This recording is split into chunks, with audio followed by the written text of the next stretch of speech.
two of the smartphones with best performing cameras this year, Galaxy S21 Ultra versus Mi 11 Ultra. Which of these setups has the edge, and can a Samsung sensor in a non-Samsung phone turn out to be better than the S21 Ultra? Let's inspect.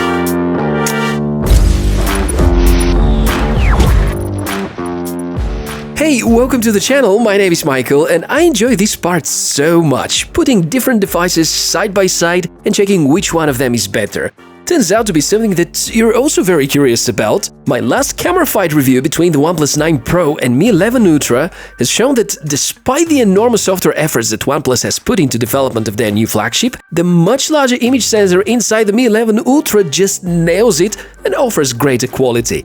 Can it do it once again when compared to the S21 Ultra? Speaking of comparison in a nutshell, the Xiaomi flagship is here to take the crown this year, being the more powerful Ultra. It has a brighter display, the better performance, especially here in Europe where the Galaxy S21 is Exynos chipset based. It has close to 3 times faster wired charging and has the fastest wireless charging technology in the industry, the probably nicest sounding dual speakers, the largest image sensor ever used in a flagship smartphone, and this quite unique secondary display on the back which can be used for selfies, while you can actually take these photos with the main camera sensors. Just name a characteristic of the S21 Ultra and the Mi 11 Ultra probably is going to beat it. Two major exceptions though: USB transfer speed with the Samsung phone is 3.0 generation based, while surprisingly Xiaomi have opted for Type-C port according to the USB 2.0 specifications. And the second one, a spoiler alert here, the selfie camera. Putting all that aside, let us focus on the primary camera's performance. 17 rounds, a lot of samples, some analysis, and I expect your comments about the photo quality in the section below the video. Know that it's totally fine if you disagree with some of my statements, and feel free to share with me why you feel like that while commenting. We're going to have 2 photo and video sessions during daytime and in nighttime. For the best experience, better watch this video indoors at a possibly larger display with maximum brightness. Starting of course with the main sensor, this is where each smartphone maker's most efforts are going into. On theory, Mi 11 Ultra has the edge because the image sensor inside, funny enough Samsung made, is the latest that the company has released. However, it appeared after Galaxy S21 Ultra was already designed, which made Samsung use a bit older sensor, which we can find in the regular Mi 11. It's namely the 108-megapixel HM3 sensor. It's a bit smaller and allows the advanced 9-in-1 pixel binning, meaning that out of 9 pixels, the AI processing generates 1 with the best possible quality. Mi 11 Ultra, on the other hand, comes with the already super famous GN2, a bit bigger with smaller pixel density, and so far, remarkable results. So, photos. Main sensor, daylight. Both cameras are in the shape to produce incredibly good-looking photos. There's one clear winner in this case. We're having 2 examples, the buildings side by side. Samsung have their usually pumped super vibrant colors. Social media friendly, but quite a hassle for photo editors. The red is really unusually standing out. Zooming in 4 times shows that the S21 taken photo actually falls apart. The junctions between the panels are barely notable, almost nothing distinguishable on the balcony, and washed out borders for most objects. Here's another sample, because last time you asked for seeing a comparison with an object. So here is one, a tricky one though. These photos look much more similar, with the sky color being more realistic on the Mi 11 Ultra again. Overall, I still favor the Mi 11 Ultra quality better, but obviously it missed the autofocus here. Black is very challenging color anyways, and even though the S21 Ultra nailed it with the focus from the first time, in this round, the actual winner is the Xiaomi phone. Switching to wide-angle cameras. The hardware combos are quite promising and seem to be in favor of Mi 11 Ultra again. Here's why. The Samsung flagship has the IMX563 imager, a fairly old sensor and much smaller when compared to Xiaomi's choice of the half-incher IMX586. At the first sight, photos are quite similar. This time, the color balance seems to be okay for both phones. Zooming in 5 times doesn't really show much better quality for the Mi 11 Ultra, although it was supposed to be an easy win, especially given the sensor size. However, there are more details preserved on the left side, with better visible texture on the white door. So more details and 20% wider, the Mi 11 Ultra rules in the first 2 rounds. Next is the telephoto setup. Here, Mi 11 Ultra uses the same great half-inch sensor paired with different optics. For S21 Ultra, there are two more, a triple zoom lens and a 10x zoom lens. The Xiaomi device is somewhere in the middle with its 5x zoom, so let me adjust the triple zoom to the same scale as the photo on the left. Even without zooming in, the photo on the right loses quality and we can easily notice the degradation. We can barely see the tiles junctions and there's a lot of grain in the gray areas already.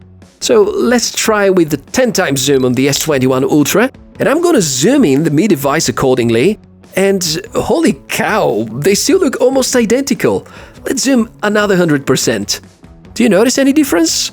Because there barely is. Perhaps the S21 Ultra has a bit better color on the flower, but the better dynamic range on the Mi 11 Ultra lets us notice some more details in the dark areas. Obviously, the Mi 11 Ultra's telephoto lens, zoomed in twice, is at least as good as the 10x zoomer on the S21 Ultra.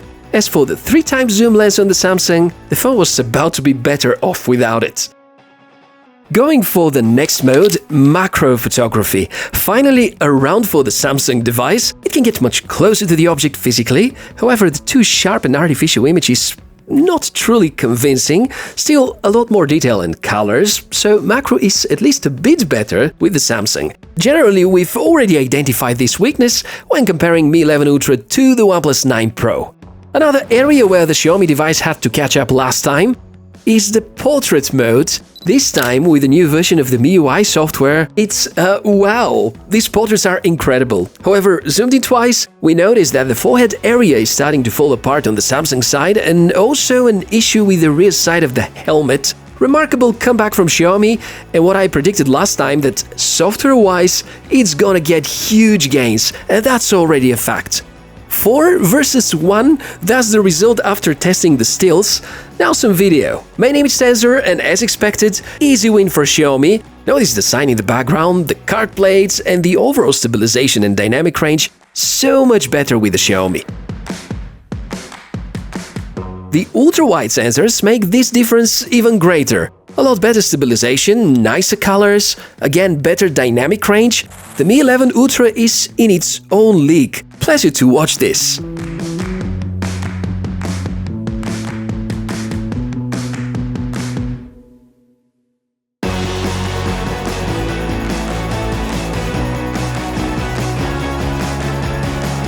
Let's check about the telephoto cameras, because with the S21 Ultra I managed to capture some really awesome close-ups without risking to scare these birds, for instance. Side by side, it makes no sense to torture the triple zoom lens, so now you're watching the 10x zoom lens on the Samsung device and a zoomed-in video of the Mi 11 Ultra so that they have the same scale. Okay, maybe we can agree to give this round to the S21 Ultra. Stabilization seems to be equally good, but there's a bit greater detail level on the Samsung device. Now forget that here Xiaomi footage is zoomed in twice. So with 2 telephoto lenses, the Galaxy finally managed to win. But Mi 11 Ultra can record in 8K with this camera. I won't be mean, and here I'm gonna keep the point to S21 Ultra, but just saying that Xiaomi have some more tricks up their sleeves. Just one more camera left to test in daylight, the one on the front for selfies. And I think it's hard to have two different opinions about it. S21 Ultra is not just better, it's a lot better. Dynamic range, colors, sharpness, it has the nicer selfie camera. Testing the selfie cameras, and I've got on the left the Mi 11 Ultra, and this is the audio quality of the Mi 11 Ultra. And right now talking to the S21, the Galaxy S21 Ultra. Which is the better Ultra. I'll play around with the sunshine so that you can figure out how the phones are handling the auto exposure. And let me know in the comments below which one you like better, the S21 Ultra or the Mi 11 Ultra. Switching to different light environments and time for the real deal, the low light performance. This is where weaknesses become even more obvious, but surprisingly S21 Ultra keeps it together in these lighter areas, and I can even say that there are just a bit more details preserved. The darker areas, however, huge loads of grain in the sky and pretty much nothing visible from the houses. The darker it gets, the stronger Mi 11 Ultra's camera results are going to be. For the ultra-wide cameras, there's a little more detail on the Mi 11 Ultra, however not enough to help it win this round. One more thing I noticed, Samsung tend to make such night lamps with a star effect around them. It really helps the photo to look better, and I noticed this behavior when night mode is on. So here we have a tie. The telephoto lenses had almost identical performance in daylight capture photos, but now at night, the much better sensor on the Mi 11 Ultra takes the lead. More details, less grain, a lot brighter, and that's yet another point for the Chinese flagship. Portrait modes, we notice huge improvement in daylight for Mi 11 Ultra. In low light, however, Samsung clearly wins. Just a hint, look at the raindrops on Alex's jacket, barely notable on the left, and the red color has gone crazy as well, so a point for the Samsung. Things in motion now, and that's a surprise because, yeah, the Mi 11 Ultra sensor gives a bit better result showing the remote buildings, but footage on the Samsung device looks a bit steadier. And wow, that's a second point for S21 Ultra in a row.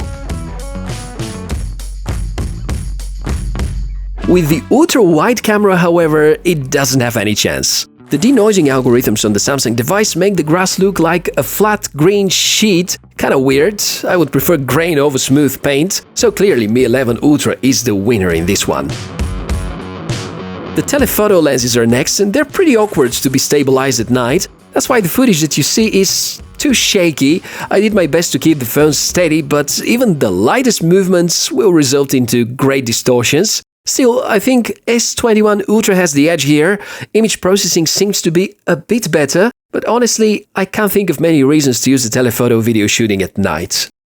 So, I think you've seen enough, and at the end, it's really important to mention a few more things. This was a side-by-side comparison in random filming scenarios. Could be that depending on the light, there might be slight deviations, but I do believe that all the rounds were fairly measured and analyzed. Also, Mi 11 Ultra has this wonderful extra display on the back, which allows you to take selfies with the main camera modules, and the ultra-wide-angle photos and videos are quite amazing. Also, the Xiaomi device can record in 8K with each one of the rear cameras, giving it the edge over S21 Ultra, and in my opinion, the results speak for themselves. Feels like Samsung kind of shot themselves in the foot, because major part of the Mi 11 Ultra performance is thanks to the amazing GN2 sensor, which is Samsung made.